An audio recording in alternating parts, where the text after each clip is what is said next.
All right, back here on Is a Prophecy on Israel National Radio on Route Sheva, and the show is syndicated as Messiah Hour on YouTube. Type in Messiah Hour with Ari Louis on YouTube. Subscribe to the channel. Check out our older episodes, and you can email me at messiahhour@gmail.com with any questions. Before we talk about the Third Temple, I am curious. You mentioned going up on the Temple Mount. If a person were to go or want to go on the Temple Mount, does he need to do something such as go into a mikvah? Does he need to fast? Does he need to wear different clothing? Tell us procedure-wise what needs to be done to go up on the Temple Mount as of now. Sure. And just as a disclaimer, I'm a Kohen. Right. So my views are probably a little bit more staunch than most people. I really think as a Kohen, when I went up there, I think something kind of, turned on that, I don't know, down by the Kotel, it's kind of a general holding zone, and that's how I feel. Rocks being thrown, it's just kind of a holding cell. But up on the Temple Mount, that's for me at least, that's where my kahuna kind of, took off, I felt. To go up there, be in contact with the Temple Institute, in particular Rabbi Chaim Richman. I know what I had to do to go up. I think it's standard. You have to go into the mikveh in the morning, men and women.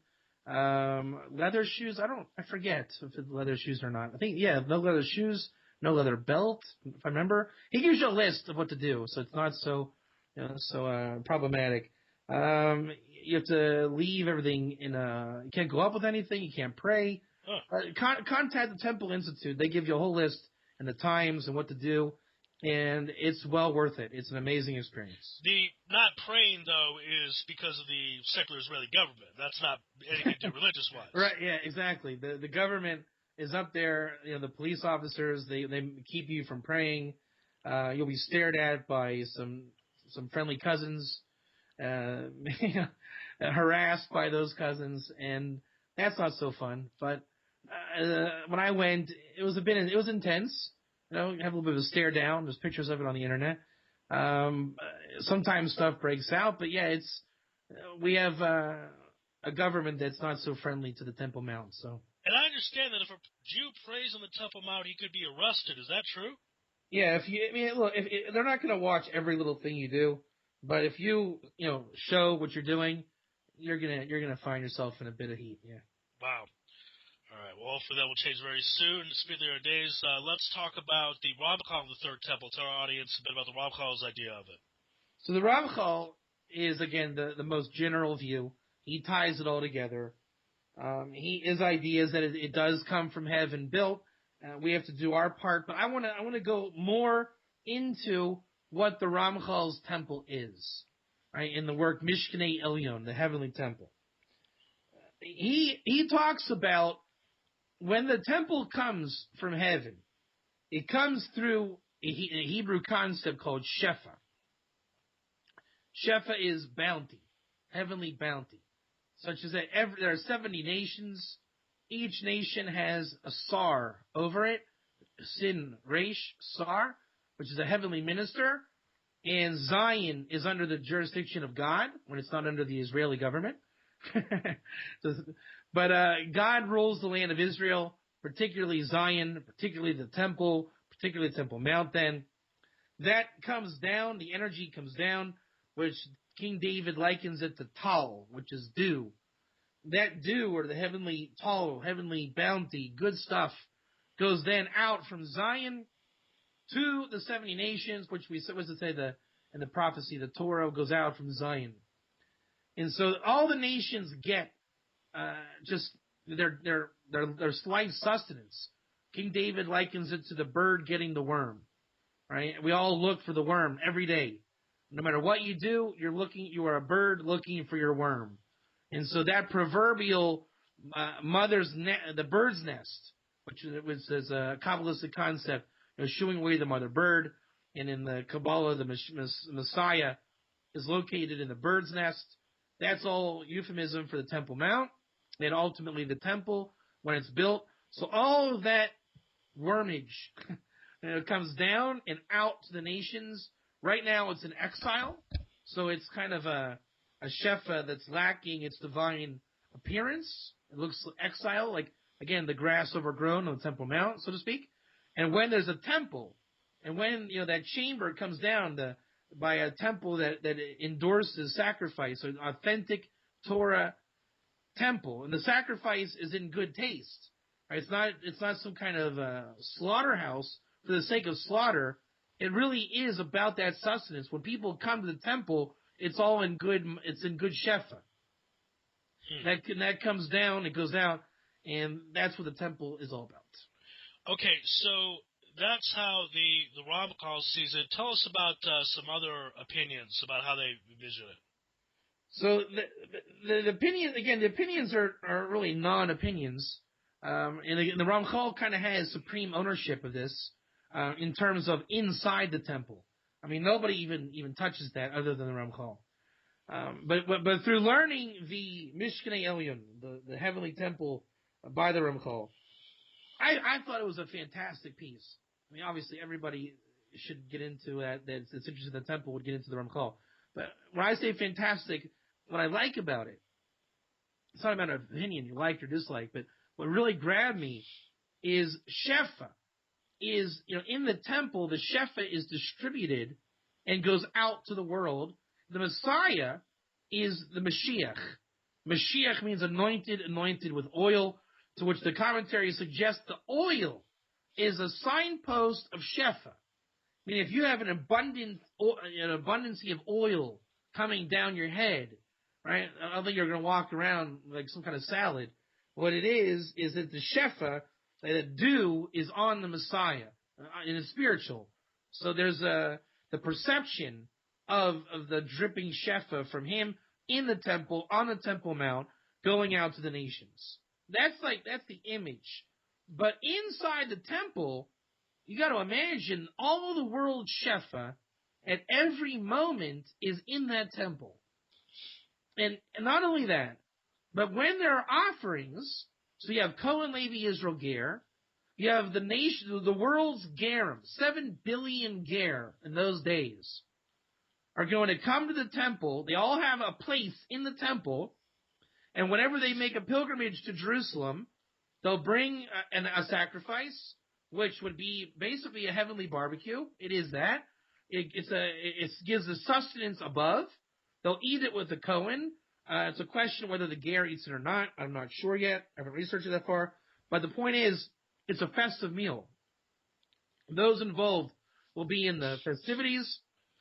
It's, speaking Torah, revealing godliness in the temple.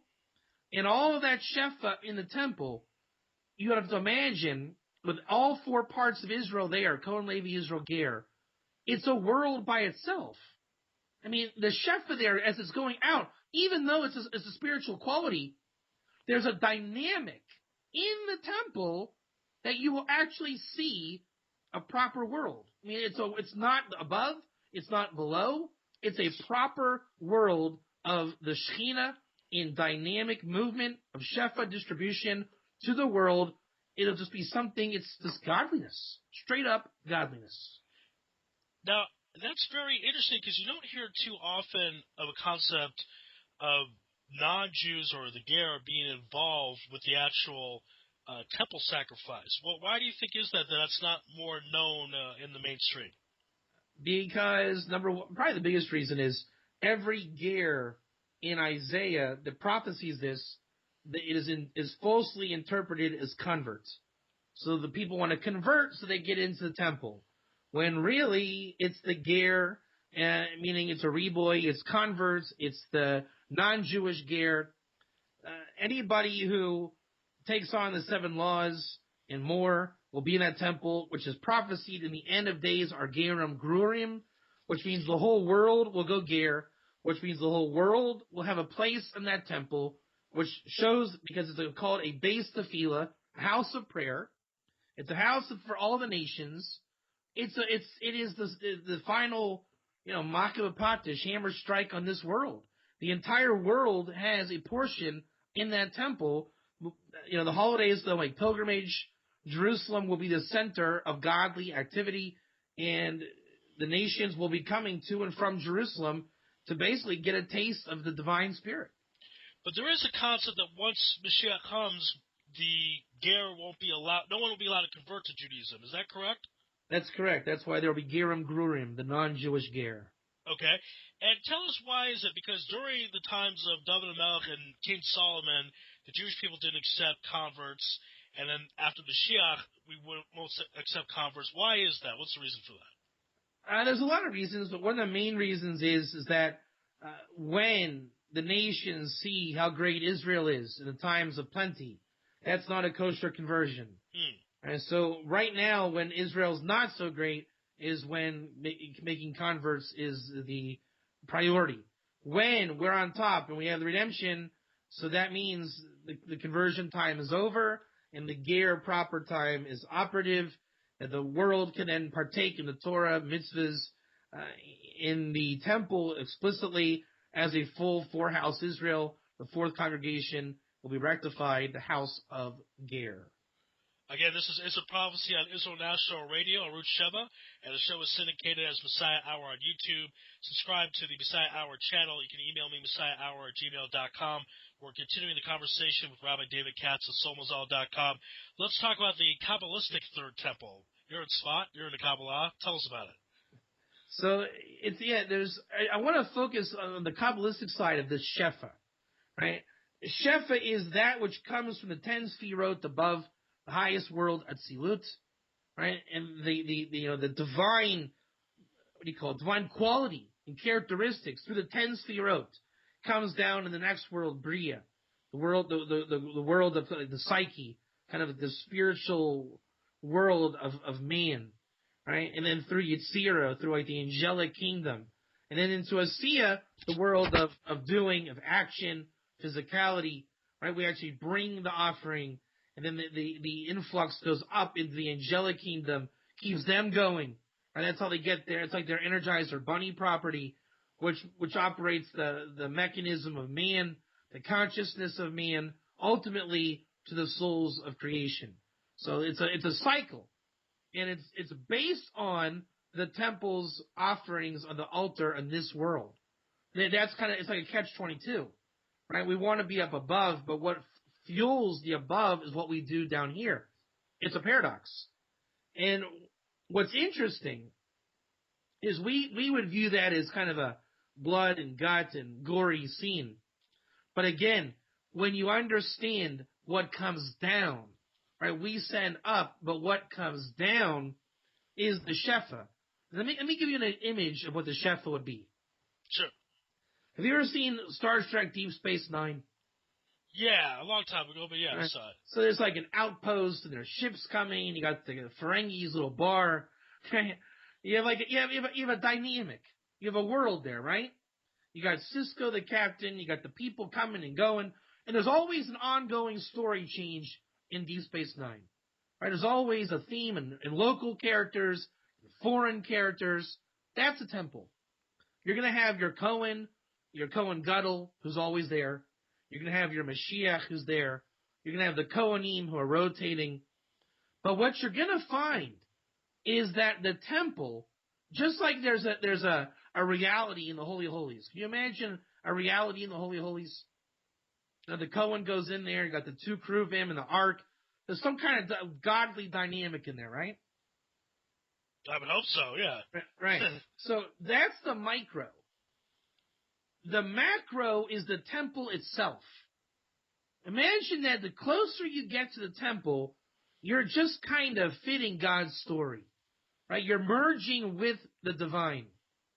So that when you're now at the gates of the temple, going in, doing whatever it is you're doing, whether you're cleaning the floor, bringing a sacrifice, bringing a tomato, whatever you're doing, I don't know, paying back Bob, whatever it is. When you merge in that temple, you are part of the highest divine story that exists. The chef is coming down to the whole world, but before it goes out, you are in that temple. I'll give you a nice example. Just popped in my head. You know, you're seeing Full Metal Jacket, for better or for worse. Sure, yeah. And you have the boot camp, right? Right. And you have all the different guys. Now, at the end of the movie, we saw what happened to some of those guys, right? Joker, the guy who played Joker. Oh, okay, right. He becomes a serious soldier in the second part of the movie. He was a journalist. Right. Right. So, but when we met him in boot camp, we didn't know he'd be a journalist. Right. He was a shoot 'em up Johnny kind of guy. But in the end, we find out he's a journalist. When we first meet Pyle, he's a nobody. Now, when he shoots up the ranger, he was like infantry material. Right. Okay. But the point is that in boot camp, you don't really know who's going to go where and do what, but you're all kind of in this together, right? So that's the temple. People come from their own locale, and you got the milkman, the mailman, all these different, everybody with their careers, their jobs, their families. But when you come into the temple, you lose your identity. You are in God's world. Your identity is your real soul, right? Your real identity, which you're not even aware of it. The root of your soul is you're now being it. You have merged into boot camp, right? Whatever happens there happens. And when you go back to your life, you're going to be infused with God's will. But when you are in the temple, for whatever reason, you are part of the microcosmic world. Whatever that shefa is to go out to the nations and to the whole world, before it goes out, it's in the temple. That means at that moment, you were one with the world. Can you imagine that? So, one thing, by the way, I find it fascinating you were talking about that we will go back to animal sacrifices in the temple. And if you notice in the Art Scroll Siddur at the beginning of Shachrit, there's a lot of talking about that. What was sacrificed and how that works. You think that's done to put in the consciousness of what you're talking about, to do these sacrifices and have a world conscious that we're all together and we're all one people? The sacrifices in prayer, the Gemara brings down, is that since we can't bring sacrifices in exile, prayer is in place of the sacrifice. Right. But yeah, I think so. What it does is it's part of our Torah. It's part of our, as a people, the Noahide Ger lives for those. See, that's what Jews don't understand. The nations are living for that. They are promised a shlamim in the end of days. We're trying to erase it from our tradition. Because again, we haven't fully understood what they ever were. We only knew it as some kind of pagan, image in our head. It wasn't pagan. We today in 2015 almost, we think it's pagan. The point is, we have never understood what offerings are. We never understood what a temple is. We have not lived as Cohen Levi Israel Ger. We've never seen a king. We've never seen anything. So our perceptions are based on a pagan image on the internet or the movies. We never lived it yet. When you live it, you'll see what it is. And that's what I'm saying. There's a divine world in that temple that we have never even imagined. Why do you think we consider those concepts to be pagan? Never thought about it. Just like the Ger's a convert. Just like, Mashiach is a savior. Just haven't thought about it. I mean, we eat meat every day. How big is the meat industry in the world? Huge. Right? You never had a barbecue? So why are the offerings not a barbecue? Why would you not barbecue in the future? Why is barbecue not something holy? Because that's what happens. You bring the offering, part goes to God, the nourishment goes up to the upper worlds, and the Kohanim and the people eat together. Now remember, God's world is spinning in that temple. You're going to have plenty to talk about. Plenty of revelation. And one of the biggest things in the yeshiva world is Sudas Mitzvah. When someone gets circumcision for their kid, what do? You sit down, you have a fleischig Suda, right? Eat meat, right? The meat meal, Shabbos, Yom Tov, the holidays and Shabbos is predicated. It's a mitzvah to have a meat meal on Shabbos and holidays. The temple is a constant holiday. So, last question for you. I mean, that kind of leads into this. There might be, one or two vegetarians listening to this, one or two animal rights people. They're going to say, how is it that we're going to celebrate God being revealed? He's not going to be hidden. Everyone's together by killing animals. Is it this idea that an animal's purpose is to be used for holiness as it's used on Shabbat and Yom Tov, it's going to be used in the third temple? Number one. How do I say this? Number one, the influx is for God. It's a spiritual reality. Number two, eating meat is not a crime. Right? Number three, the techniques of the slaughter the animal does not have any tsar whatsoever. It's a mitzvah not to put tsar or pain on the animal. And more importantly, that with the world being enjoined in this endeavor, that means the 7 laws of Noah are part of the indoctrination of this. And what is the most archaic of the 7 laws that no one really gets? Don't eat the limb of a live animal. Which, the practical application of that is you cannot put animals through anything loboseder. So the temple and its infrastructure of the future will put animals through the highest regard of their handling, keeping, slaughter, consumption, you name it. It will all be to the greatest kindness to the animal. The only perpetration they would say is, why are you killing the animal? And the answer is, animals die every day. Right? Animals, as King David brings down, animals live to die. So here, the animal goes out on the altar. It's either going to go out in the woods by a lion, right? Or one gets chosen to go out on the altar. That's the only difference. Great stuff as always. Again, my guest this afternoon has been Rabbi David Katz of Somazal.com. You're listening to Is It Prophecy on Israel National Radio, Root Sheva. This show is being syndicated as Messiah Hour on YouTube. Go to YouTube, type in Messiah Hour, subscribe to the channel. If you have any questions, comments, concerns, or complaints, it is a Jewish country, email me at messiahhour@gmail.com. Rabbi David Katz, thank you so much for your time today. We really appreciate it. Thanks for having me on. All right. Thank you all for listening. And we're going to have a lot of great shows coming up this week, so stay tuned. This is It Prophecy on IsraelNationalRadio.com.